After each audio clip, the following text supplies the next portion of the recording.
Hi class, in this lecture we are going to be looking at translation. The next step after you make the mRNA is to translate that mRNA from nucleic acid message to protein message. The translation is the second stage of gene expression. All elements needed to synthesize protein are brought together on the ribosomes. So, the site of this is at the ribosomes. For prokaryotes, this is going to be in cytoplasm, just like where the DNA is. Eukaryotes is also in the cytoplasm, so that is where the ribosomes are. The difference between the prokaryotes and the eukaryotes is that transcription will take place in the nucleus of the eukaryotes. In contrast, in prokaryotes, there is no nucleus, so this can take place simultaneously. There are 5 stages this process will go through. I will show you how this process works. Alright, now we want to interpret the DNA code. Before, when we are talking about DNA to RNA, we did not care about the 3-letter words. All we cared about is we want to make sure that we got the DNA letters to RNA letters. During translation, tRNA use their anticodon to interpret the mRNA codon and brings in the amino acids. Now, we want to make words out of these 3 letters, because these words means different amino acids. As you know, there are 20 amino acids for the 64 words. When we talk about translation, we are talking about using these 3-letter words and building the protein code. Typically, we start with the start codon. Start codon means EUG, that codes for methionine, which is the 3-letter words that start the process. So, methionine is typically the first amino acid that you have in all proteins. So, whenever you have the AUG, that is typically what we call the start site, which tells you where the ribosome is supposed to bind on, and the process is supposed to begin. So that is where the first tRNA will bind and start building the protein. A tRNA molecule with the complementary anticodon and the methionine amino acid enters the P site of the ribosome and binds to the mRNA. So here's the initiation. Take a look at this video. It will give you an idea how this gets initiated. Translation initiation is a process in which mRNA, initiator tRNA, and small and large ribosomal subunits associate with each other to form a complex.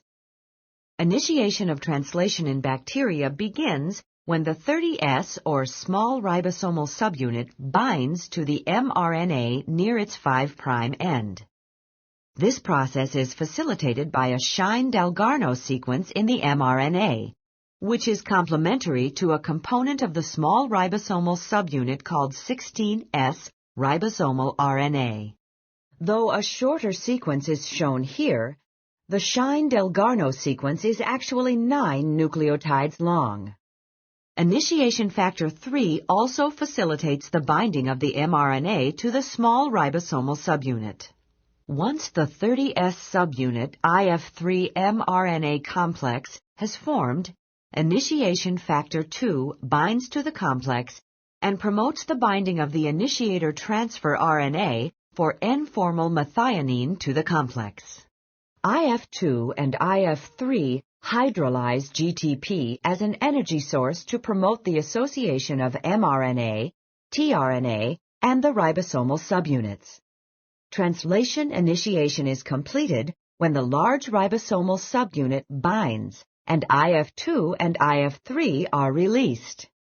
Later, when translation is completed, IF1 is needed for the dissociation of the complex. So, this goes into a lot more details than I want you to know. Essentially, this is just the initiation. So this is your AUG start site. What happens is that it lines it up. You get the tRNA that comes in first and binds in. Then you get this 50 subunit that clamp down on the top. When you get this clamping, it started the process alone. We will look at those things again as we go on.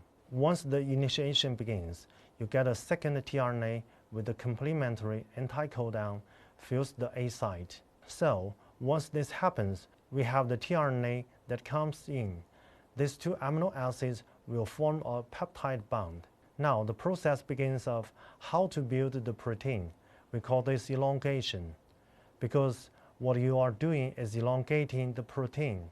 When the tRNA leaves in a now, you have a new one. Everything slides down.